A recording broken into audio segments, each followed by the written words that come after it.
Chicago is on fire and leaders are fighting over politics while bodies are keep dropping. 7 dead, 58 injured, and instead of calling for help, they are refusing it. This is one of the most disturbing clashes between politics and public safety I have ever seen. Let me show you exactly what went down. So the Democrats are choosing resistance over safety after another deadly weekend of gun violence in Chicago. At least 8 people shot and killed. 58 others were injured. Despite the carnage, Democratic leaders in Illinois say they do not want President Trump to send in the troops for a D.C.-style takeover. However, the president says he's ready to go in. Chicago is a hellhole right now. Mind up on Chicago, though? Well, we're going in.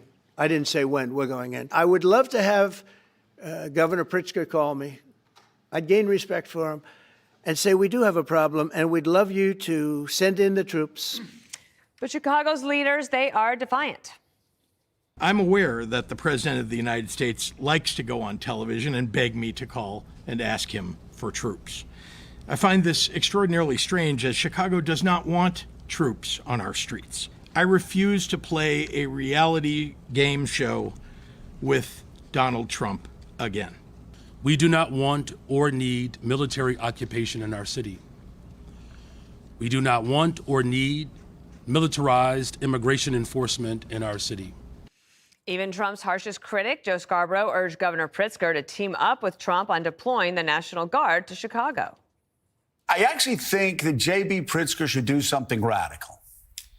I think he should pick up the phone, call the president, let's partner up. These are the most dangerous parts of my state. We would love to figure out how to have a partnership, because right now, just hey, nothing to see here moving along.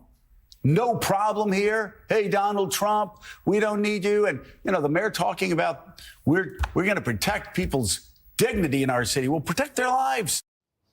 Jesse, I was thinking about how many years we've worked together and how many Mondays or the day after a holiday we come back. And this is a story. And this one was a big one over the weekend, 58 injured and 7 killed. Yeah, it's a lot of blood. The Democrats keep on saying, well, the homicides are down. They keep saying, they went from 900 killed to 600 killed a year. That's like when your girlfriend says, well, the last guy I was with, I cheated on him 9 times. I've only cheated on you 6 times. Well, that's better. It doesn't make you feel better. It's still a lot of dead bodies. Now, he called in the Guard for the DNC over the summer. Remember, Dana? We were there. It was safe. It was secure. They had the Guard there, but they won't call the Guard in for the South Side. That's racist. The South Side's huge. It's very hard to handle. I think it's 234 square miles. It's bigger than Boston, San Francisco, and D.C. So it's kind of like a densely populated flat area with row homes that's very, very hard to police. You would know better than anybody. And there's certain neighborhoods on the South Side where it's more dangerous there than in Iraq. So why not use the surge? It worked in Iraq. And it should work in Chicago. You put a lot of boots on the ground, and it frees up locals to do the dirty work and go in and get the trigger pullers. It's worked in D.C. It should be able to work here. It's the heroin highway, they call it, because all the drugs come from Mexico through the highways right up to the hub in Chicago, because it's a great distribution point. You get O'Hare, you get the lakes, you put them out on the boats. You got rail going everywhere. You got highways going, different arteries throughout the country, and you distribute it. So the cartels give the drugs to the black gangs. They distribute it, and they're the ones killing each other. It's black victims. 90% of the victims of these homicides are black. So people are asking questions.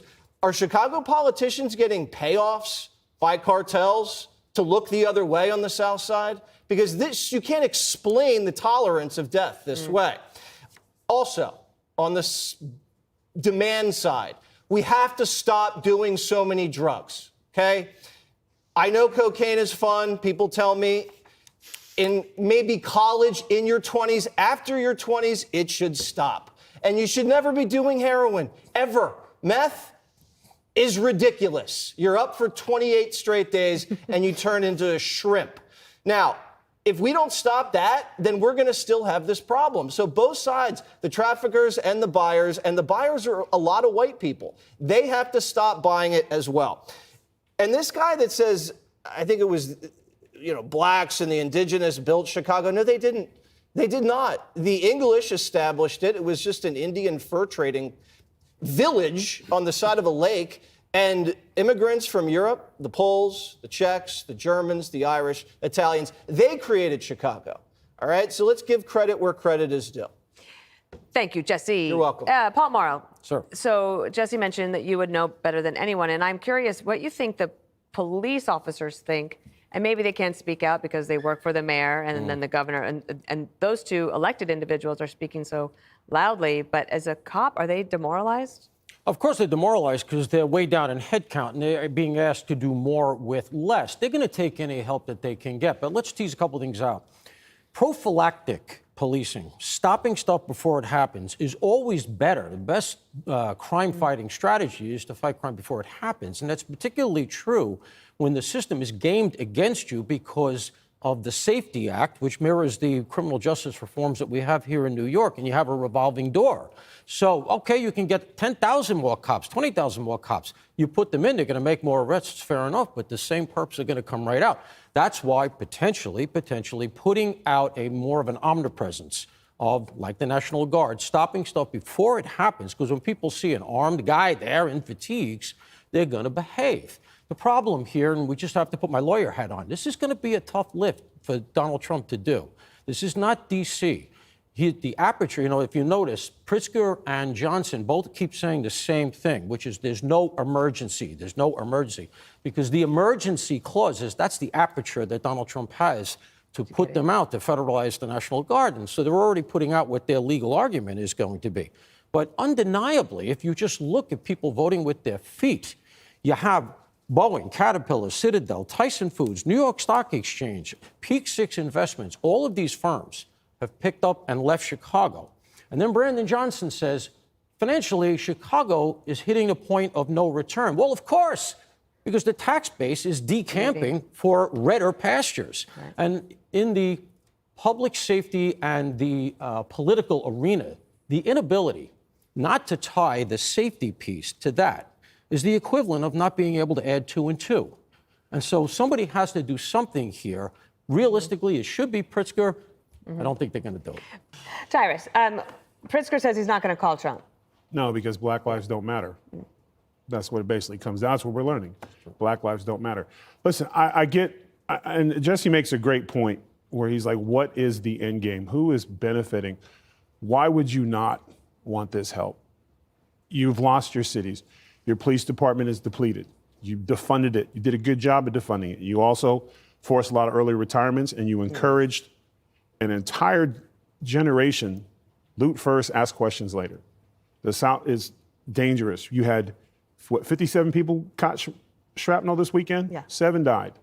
Wow. Trump literally say, I'm ready to send in troops. And Chicago's mayor basically goes, no thanks, we are good. While 7 people are just killed and 58 injured. This isn't about pride anymore. People are dying. And the mayor's worried about how it looks politically. That's wild. And get this. Even Trump's usually critics are telling Chicago to take his help. When Joe Scarborough, a guy who hates Trump, is begging Democrats to work with him, things are bad. This isn't a left or right thing anymore. This is about keeping with him. This is about keeping innocent people from getting shot. So why is politics still standing in the way? Then Jesse absolutely goes off. And what he says about the drug cartels and Chicago's violence is shocking. Okay, Jesse just dropped a bombshell.